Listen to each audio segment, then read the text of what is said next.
ассалому алайкум тамошобинони азиз, умед дорам ки хонаободу сарбаланду осоишта ҳастед. имрӯза видеои мо сар мешавад боз аз анамин хел абзори либосҳо барои занҳо. марҳамат тамошо кунед, анамин намуд куртаҳои духтара ман аз корвон ба навор гирифтагӣ ҳастам.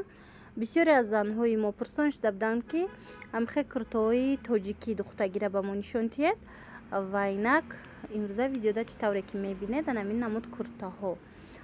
дӯстони азиз, ин куртаҳо нархошон сар мешава, ҳамроҳи почоҳошонанд. нархошон сар мешава аз 50 сомон то 100 сомон я 120 сомона.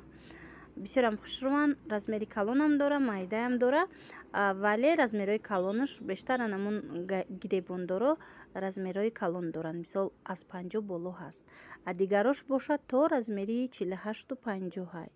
барошонам ҳар хелай 80 75 ҳам хелай барои куртаҳо. духти тоҷики, касоне ки хоҳиш карда буд, марҳамат тамошо кунед, ино ҳамаш паплинанд. агар хоҳиш дошта бошед ки ба шумо равон кунем, пас метавонед ба ман нависед, анамин намуд паплинора доставка ба Русия мекунем. дӯстони азиз, ҳам остин калтаош ҳастай, ҳам остин дарозош. моделёшам ҳар хела духтагиай, ҳам реглан, ҳам накладной кокетка бо гиребондор, крестьянкаям ҳастай. марҳамат бинед кадом намуде ки ба шумо маъқул аст ё ин ки гирифтан мехоҳед, шумо гап занед, бо ман омада мебинам. агар дошта бошад ба шумо гап мезанам. набинед, наинаш бошад платья духтагиай паплин. инош бо остиношон чӣ доранд?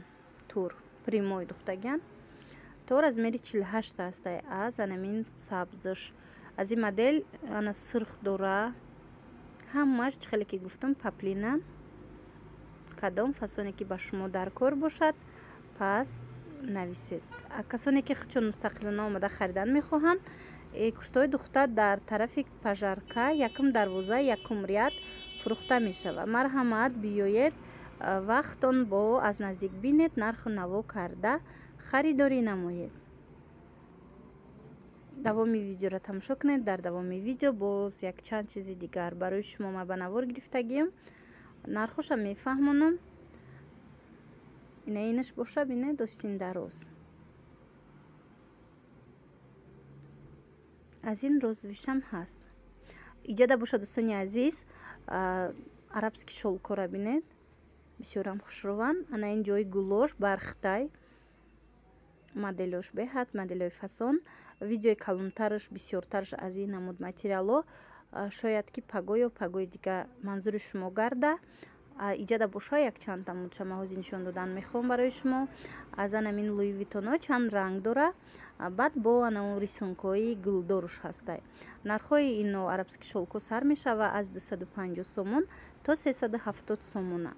марҳамат нависед. ина ма аз корвон сити тарафи пажарка вай нолавой дарвоза дуюм ряд ба навор гирифтагӣ ҳастам. метавонед омада худтон бо аз наздик бинед.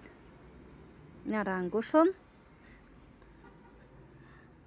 як духтара ки анамин подписчик мо сурат равон карда буд, куртаи духтагӣ тайёрша аз анамин намуд материали Луи Витон. баъдан пурсон шуд ки ҳам хеле чизора ба навор гиред ва имрӯз ма дарёфт кардам. инак манзури шумо мегарда. амино ҳамаш тагошон шелкай, арабский шелк меган. ина чӣ хеле ки ба мо худи фурӯшанда фаҳмонд. гулош боша бархтай. иҷада дӯстони азиз гуфтанд ки ана ин Руймолу комбахти дубайскиай, ба инаш комбахтиай. гирдош боша бинед, анатониай санчо кати оро дода шудагиай. ино Руймоланд чоркунҷаяй. калони хушрӯ. марҳамат, ҳичи намешава. 65 сомон будай.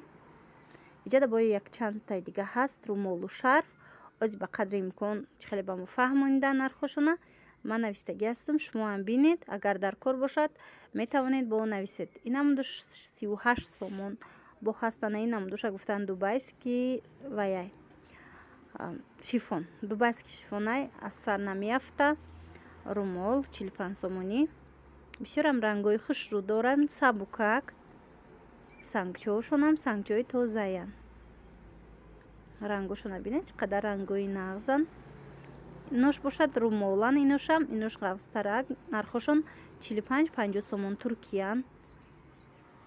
дӯстони азиз, бисёр вақт ма вақте нишон метиҳам ҳамон чизе ки савдогаро ба мо мегӯянд ки мисол иш Туркия, иш Дубай, ҳамон чизоро ма ба шумо мерасонам. рости гап бора мо намеёрем, мо намедонем ки ин дар ҳақиқат ҳам чизи Туркия ё ин ки баръакс. Барои ҳавай бахшиши зиёд агар ки ин моли мисол Дубай гуфтагӣ ва ё набошад ё ин ки моли дигар ҷо бошад. Моро ҳам фаҳмед ҳангоми ҳамин ба наворгирӣ худи фурӯшандаҳо ҳамин хел мефаҳмонанд ба мо.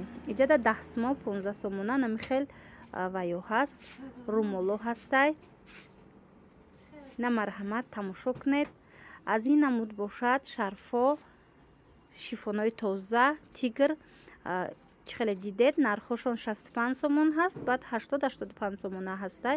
сангчоҳошон тоза. ана ин намудош бошад шарфҳои новинка 65 сомонӣ. дараҷаи ози шарфҳои новинка беҳад зиёдай. ма ба шумо нишон метиҳам.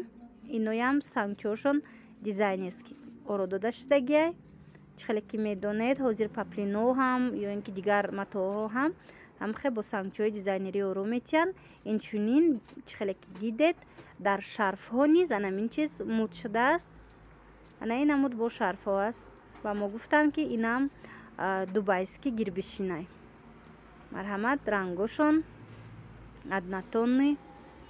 кадом ранге ба шумо дар кор бошад ҳаст.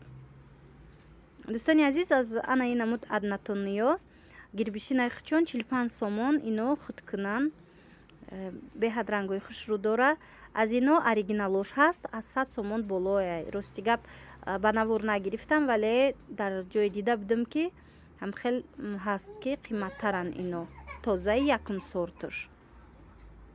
ана ин намудо ҳаст блестящи шарфан резинка буринай 40 сомонӣ гуфтанд ба мо.